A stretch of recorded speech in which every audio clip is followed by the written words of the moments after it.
ऐसे ही बाबा साहब डॉक्टर भीमराव अम्बेडकर जी जब 14 अप्रैल 1891 को इस धरती पर उनका जन्म हुआ तो इस देश में तमाम दुर्व्यवस्थाएं थी, तमाम भेदभाव था, तमाम जो है कुरीतियां थी।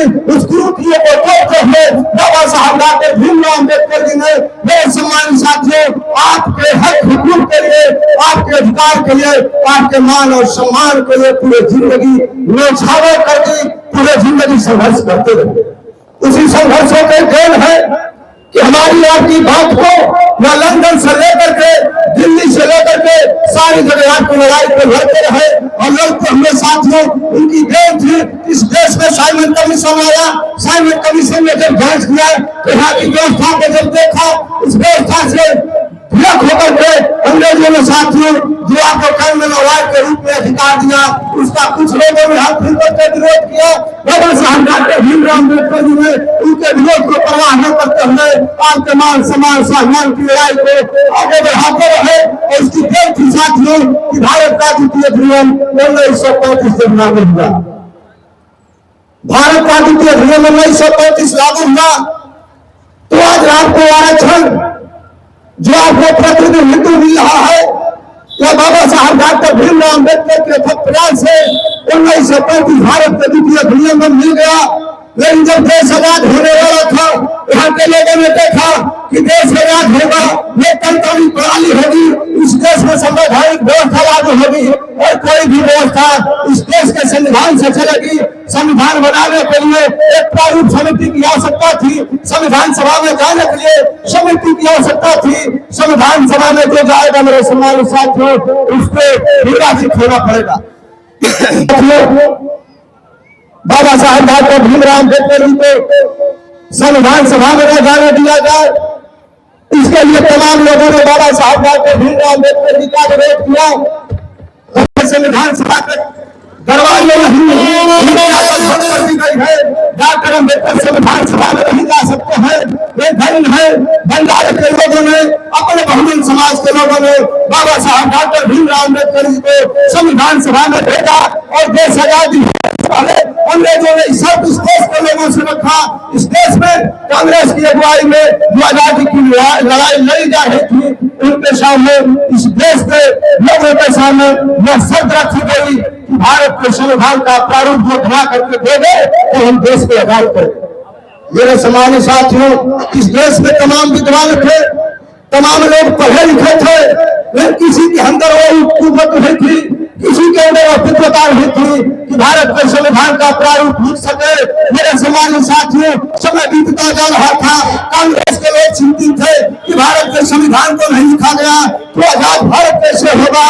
तब मजबूर होकर के कांग्रेस के लोगों ने बाबा साहब डॉक्टर भीमराव अम्बेडकर जी कहा जाते हैं, मजबूर होकर के कांग्रेस के लोग बाबा साहब डॉक्टर भीमराव अम्बेडकर के यहाँ जाते हैं और कहते हैं बाबा साहब जो अंग्रेजों ने समय दिया था संविधान का प्रारूप लिखने का वो समय बीतता जा रहा है और बहुत कम समय में भारत के संविधान का प्रारूप लंदन के पार्लियामेंट में नहीं जाएगा तो देश आजाद होने वाला नहीं है।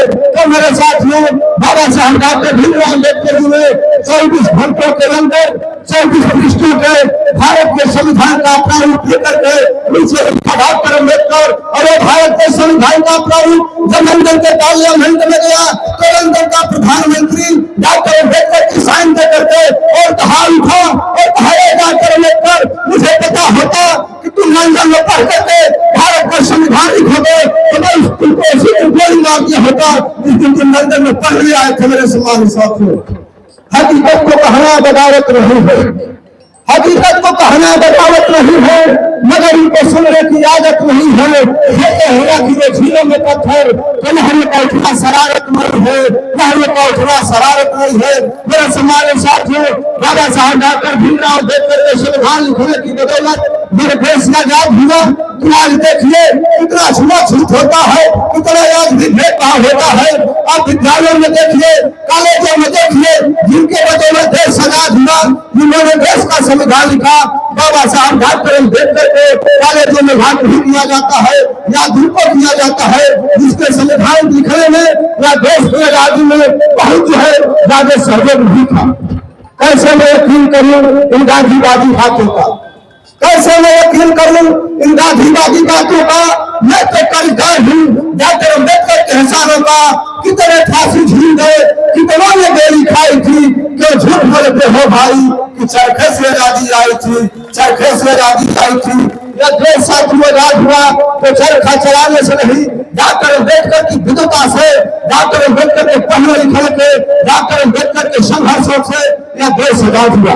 और इसलिए देश आजादी के बाद डॉक्टर बाबा साहब भीमराव अम्बेडकर जी ने जो सपना देखा था, उस सपना की देन थी कि शिक्षित बनो, संगठन बनो, संघर्ष करो। मेरे समाज साथियों, हमारे तमाम साथियों का इशारा हो रहा है, इसलिए मैं अपनी बात को समेटते हुए कहना चाहूंगा।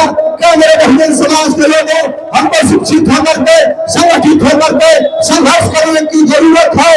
नहीं तो जो बाबा साहब ने सपना देखा था, जो महापुरुषों ने सपना देखा था, वो सपना साकार नहीं होगा। कभी रहने को झोपड़ी नसीब न थी, कभी रहने को झोपड़ी नसीब न थी। आज महलों की जिंदगानी है, कभी तालाब पोखरों का पानी नसीब न था, आज फिल्टर और फ्रिज का पानी है। तो ये समझो कि हमको आसानी से मिल गया। इसके लिए हमारे महापुरुषों में दी हुई कुर्बानी है, दी हुई कुर्बानी है। बहुत कुर्बानी के बाद हमको आपको यह जो है अधिकार मिला है, इस अधिकार को खोना नहीं है। और बाबा साहब जाके भीमराव अम्बेडकर की उंगली इशारा करती है। मेरे बहुजन समाज के लोगों, वह दिल्ली का संसद जो सत्ता का मंदिर है, उस बहुमत के साथ जिस दिन पर तुम प्रवेश कर लोगे, तुम्हारी सारी बिगड़ी बन जाएगी। और इस बिगड़ी को बनाने के लिए आपको दिल्ली के संसद पार्लियामेंट के ऊपर कब्जा करना है। इन चंद शब्दों के साथ अपनी बात को समाप्त करता हूँ कि वर्षों से बंद थे जिस घर के दरवाजे, वर्षों से बंद थे जिस घर के दरवाजे, आज किस घर का मेहमान है। मुर्दा था तू इस जहान में, आज तुझमें एक नई जान है। किनार थी सदियों से तेरी बस्ती, आज उनके गली में तेरा मकान है। कभी तेरे हाथों से दूर थी कलम, आज तेरे हाथों में आने वाली मन की कमान है। तो क्या याद है तुझे बाबा साहब, बहन कुमारी मायावती और मानवर कांसी राम, जिनके वजह से आज तेरी पहचान है, तेरी पहचान है, तेरी पहचान है। जय भीम, जय भारत, नमो बुद्धाय।